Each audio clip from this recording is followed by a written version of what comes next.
जणांना देण्यात आलेला आहे. अशा प्रकारची 49ची टोटल आहे आणि यामध्ये जे काही 4 जण होते त्या सर्वांना त्यांच्या डेड बॉडीज संबंधितांना हँडओव्हर करण्यात आलेले आहेत. जे दवाखान्यात आता ऍडमिट आहेत त्यांच्याशी आम्ही बोललो. त्यांना त्यांचं म्हणणं की बाबा आम्हाला सगळं ह्या दवाखान्यात डॉक्टर प्रशासनाचे अधिकारी सगळे आम्हाला मदत करतायत, कुठली काय आम्हाला अडचण नाहीये. फक्त ज्या गोष्टी राज्य सरकारच्या वतीनं जाहीर करण्यात आलेल्या आहेत त्या तातडीनं पूर्ण करण्यात याव्यात. आणि काही जण दिल्लीवरून आहेत तर त्यांचं म्हणणं की बाबा माझे पत्नी आणि माझे भाऊ हे त्यांना फ्रॅक्चर झालेलं आहे आणि ह्यांना तर दिल्लीला जायचंय, तर आम्हाला दिल्लीला कसं आम्ही जाणार, तिथं पण जायचंय इथं पण हे करायचंय. डॉक्टर म्हणले ह्या दोघांना 7 ते 8 दिवस लागतील. 7 ते 8 दिवस झाल्यानंतर त्यांना विमान आम्ही उपलब्ध करून देऊ.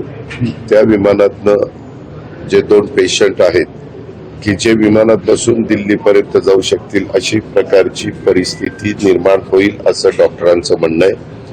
आज इथं जे आयसीयू मध्ये ठेवलेले आहेत अजून 1 दिवस त्यांना आयसीयू मध्ये ठेवावं लागेल. मग ते म्हणाले की आम्ही जनरल वॉर्डमध्ये त्या ठिकाणी घेऊ किंवा स्पेशल वॉर्डमध्ये घेऊ आणि मग बाकीचे उपचार डॉक्टर तर त्यांच्यावर व्यवस्थितपणे करतायतच.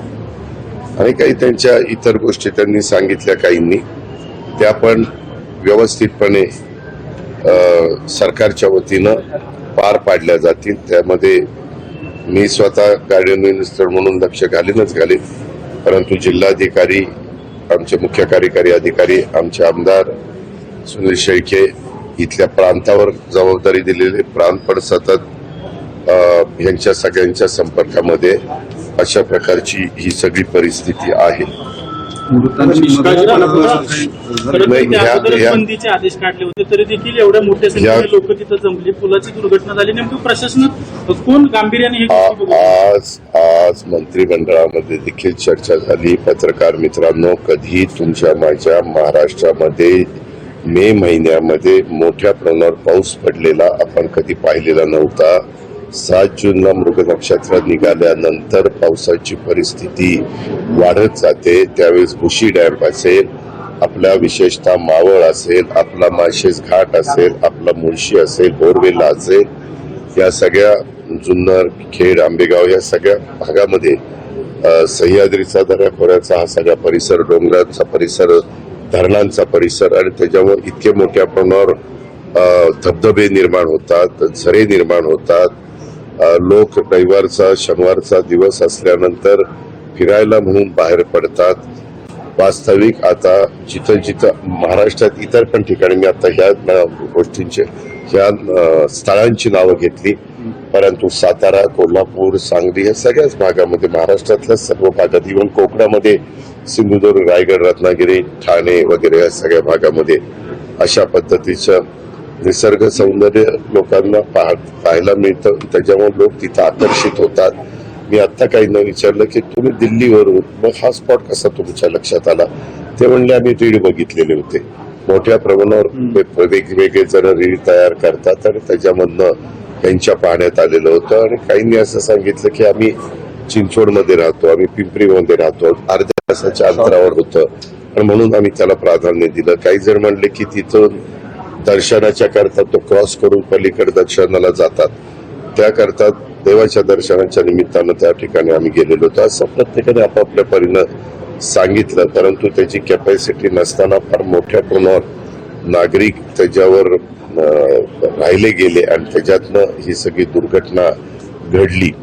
वास्तविक अनेक ठिकाणी प्रशासनाने हे धोक्याचं ठिकाण आहे, इथं कोणी थांबू नये किंवा येऊ नये अशा पद्धतीने सांगितलं तरी देखील संख्या जास्त झाली तर पोलिसांचं पण ऐकलं जात नाही. कारण पोलीस देण्याच्या करता देखील मर्यादा आहेत. कारण ॲट ए टाइम पाऊस पडल्यानंतर सगळीकडेच पर्यटक तिथं भेटी द्यायला वाढतात आणि आपल्याकडे मे महिन्यात कधी पाऊस 100 वर्षात पडलेला नव्हता. म्हणजे जो 25 मे नाही साधारण 20 मे पासून जो सुरू झाला, म्हणजे 20 पण 25 मेला तो जास्त पडला. 25 मेला तर काही काही भागामध्ये पत्रकार मित्रांनो तुम्हाला आश्चर्य वाटेल, त्या भागाची सरासरी 14 इंच आहे आणि त्या दिवशी 13 इंच पाऊस पडला. म्हणजे असा पाऊस जुनी लोक सांगतात 80-90 वर्षाची कधीच आम्ही पाहिलेला नव्हता. आणि जलसंपदा विभागाकडे आमच्या रेकॉर्ड असतं, तिथं पण आम्हाला ते पाहायला मिळालं. दुसरी गोष्ट, आज पुन्हा कॅबिनेटमध्ये याबद्दलची चर्चा झाली. याबद्दल माझ्याकडं लोकप्रतिनिधी सुनील शेळक्यांनी पुलाची मागणी केलेली होती. त्या पुलाच्या करता पण मी मंजुरी दिलेली होती. टेंडर पण निघालेलं होतं आणि ते टेंडर मला वाटतं 2-3 दिवसातच फायनल होणार होतं. टेंडर 10 तारखेला त्याची वर्क ऑर्डर झाली. अशा प्रकारची परिस्थिती आहे.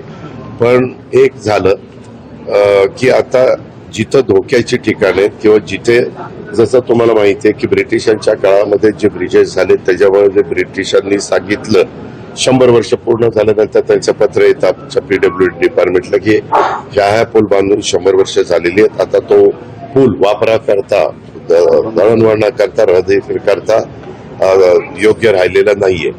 आता स्ट्रक्चरल ऑडिट आपण करतो, इतर सगळ्या गोष्टी करतो. पण आज आम्ही निर्णय कॅबिनेटमध्ये असा घेतलेला आहे मुख्यमंत्र्यांच्या नेतृत्वाखाली की जे धोक्याचे पूल आहे आणि जे लोकांना वापरायला योग्यतेचे नाही तिथं बोर्ड लावण्यापेक्षा ते काढूनच टाकायचे, ते ठेवायचेच नाही. कारण बोर्ड लावले तरी काही जण त्या बोर्डकडे दुर्लक्ष करतात, बोर्ड बाजूला फेकून देतात, आमच्या प्रशासनाचं कुणाचं ऐकत नाही वगैरे अशा पद्धतीनं ते त्या ठिकाणी करतात. परंतु ते तसं केलेलं आहे. आणि इथं पण प्रशासनाने सांगितलेलं होतं की इथं कोणी जाऊ नका, हे धोक्याचं आहे. पण मी मागाशी सांगितलं जसं भुशी डॅम्पला तुम्ही बघितलं असेल पत्रकार मित्रांनो, गाड्यांच्या रांगा 5-5, 6-6, 7-7 किलोमीटर लागतात. मध्ये देखील मागे असणारे पंकज देशमुखांना पण मी सांगितलेलं होतं की तिथं आपल्याला थोडं पायलटिंग करावं लागेल. आता तिथं गिल आलेले, गिल यांना पण SP-ना सांगितलेलं होतं की अशा गोष्टी कराव्या लागतील. आणि दोन्ही CP-ना सांगितलेलं होतं. उद्या आता पिंपरी चिंचवडमध्ये मुख्यमंत्र्यांनी आणि देहूला पण काही कार्यक्रम आहे, त्याच्यावर मुख्यमंत्री महोदय येणारच आहेत. पण ह्या सगळ्याच्या संदर्भामध्ये ही घटना अतिशय गंभीरतेने घेऊन हे जे आज ज्यांच्या पेशंट आम्ही बोललो ते सगळे म्हणले प्रचंड गर्दी होती. आम्हाला असं वाटलं की आम्ही तिथं आता पलीकडे जाऊ, परंतु मधी बोजा इतका वाढला, इकडचं ते कॉन्क्रीटचं ते सगळं तुटलं, त्याच्यावर ते मधी गेलं. पहिल्यांदा तर अशा पद्धतीची माहिती मिळाली की खूप मोठं जीवितहानी तिथं झालेली असावी. परंतु नंतर तो अंदाज येत गेला आणि नंतर ह्या सगळ्या गोष्टी निवळत गेल्या. पण तुम्ही खरोखरीच सांगतो, ह्याच्याकरता आम्ही जी कमिटी केलेली आहे जिल्हाधिकाऱ्यांच्या अध्यक्षतेखाली, त्यामध्ये जिल्हाधिकारी आहेत, आमचे उपवन संरक्षक ते एक आहेत, पोलीस उपायुक्त गुन्हे शाखेचे आहेत, अधीक्षक अभियंता PWDचे आहेत, अधीक्षक अभियंता पाटबंधारे जलसंपदा विभागाचे आहेत आणि आमचे निवासी उपजिल्हाधिकारी हे त्या ठिकाणी त्याचे सदस्य सचिव असतील. अशा प्रकारची ही आमची कमिटी आहे. कमिटी आम्हाला लवकरच अहवाल देईल आणि ह्या पूल कोसळण्याच्या दुर्घटनेचं गांभीर्य लक्षामध्ये घेऊन हे तातडीनं पावलं उचललेली आहेत आणि तो अहवाल आल्यानंतर त्याच्या संदर्भात पुढच्या काही ज्या गोष्टी त्यांच्या शिफारसी असतील त्या प्रकारे स्थळावरती जाण्यासाठी काही आचारसंहिता असली पाहिजे किंवा धोरण शासनाने केलं पाहिजे सिक्युरिटीच्या संदर्भात किंवा. बरोबर आहे, परंतु काही ठिकाणी जिथं अजिबात गेलं नाही पाहिजे अशा ठिकाणी देखील पर्यटक तिथं जातात, तिथं चढतात, तिथं दरी असते किंवा तिथं धबधबा असतो, तिथं खाली उभ्या राहण्याचा प्रयत्न करतात. ही गोष्ट देखील तेवढीच खरी आहे, ही आपल्याला नाकारता येत नाही. पण आता आम्ही ह्या झालेल्या घटनेच्या वरून मी आता सांगितलं तशा प्रकारचा निर्णय घेतलेला आहे की हे जिथं धोक्याचं असेल तिथले सगळे ब्रिज काढायचे, बाकीच्या पण ब्रिजचं स्ट्रक्चर ऑडिट करायचं आणि त्याची कॅपॅसिटी वगैरे सगळ्या गोष्टी तपासून घ्यायच्या. आता शेवटचा प्रश्न दादा. तर अजित पवार यांनी अखेर 3 दिवसांनंतर जखमींची भेट घेतली आहे, त्यांची विचारपूस केली आहे. पूल दुर्घटनेतील जखमींची यावेळेस अजित पवार यांनी भेट घेतली आहे. पूल दुर्घटनेवरती देखील अजित पवार यांनी आपली प्रतिक्रिया दिलेली आहे. जखमींवरती शासनाकडून योग्य पद्धतीने उपचार केले जात आहेत आणि सगळा खर्च हा शासन करत असल्याचं अजित पवार यांनी बोलून दाखवलेलं आहे.